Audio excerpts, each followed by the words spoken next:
What is up, guys? UZXCrimsonAvenger here, back to you with more Bleach Rebirth of Souls. And whoo boy, there's some things to unpack here because, as the title implies, nobody saw this coming. But without further ado, let's get our boy out the way.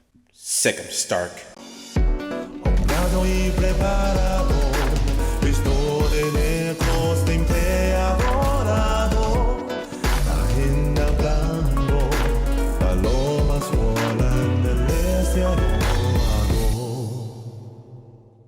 One of my top 4 Espada has now joined the roster of Bleach Rebirth of Souls. Of course, I don't know how he doesn't play like his gun-counter version of Soul Resurrection, but this is a different type of game, so that's a good thing. Starrk is one of those characters in the roster who won't be easy to pick up to play. For Starrk being a complete zoner from the start, you'll have to put in a little more effort than just sit back and shoot, especially since the game recommends that you use his signature move regularly to build his resources. It's very important to use it since Starrk's spiritual power will be expended when using his 3 various attack types, making it so that Starrk won't do much if you don't keep this up. Actually, reading this really reminds me of how Gamagori is played in Kill If, so I can already have a feel for how Starrk works. Since Starrk doesn't have any counters or armor-like moves, his first spiritual pressure move allows him to step backwards to keep his distance to fire his weapon. If you've been paying attention, maintaining his signature will determine on how many shots you can fire, along with the amount of damage you'll be able to deal building up Starrk's power. The more I read into this kit, the more fascinating it becomes. Looking at his second spiritual pressure move, you can use it to slowly decrease Starrk's spiritual power. Doing so will allow him to freely cut loose and use his dash and quick attack, flash attack, and special flash attack until his spiritual power reaches 0. Now his awakening, on the other hand, is a walking double-edged sword. Los Lobos would enhance Starrk's performance and have him fight at close range now. The split of him and Lilynet's souls form into wolves that now serve as Starrk's Konpaku.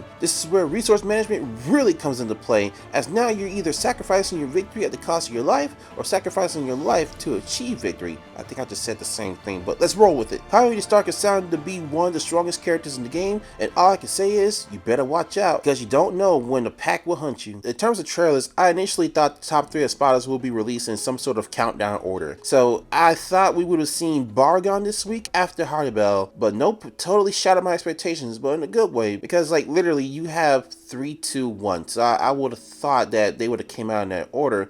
But like I said, it's a good way because like now it just keeps me guessing. Especially since recently we got a new trailer thanks to Bandai. They went ahead and dropped a new Rebirth of Souls trailer that introduced Kaien of all characters to the roster, and like I said, I believe that no one was expecting Kaien to show up in this roster.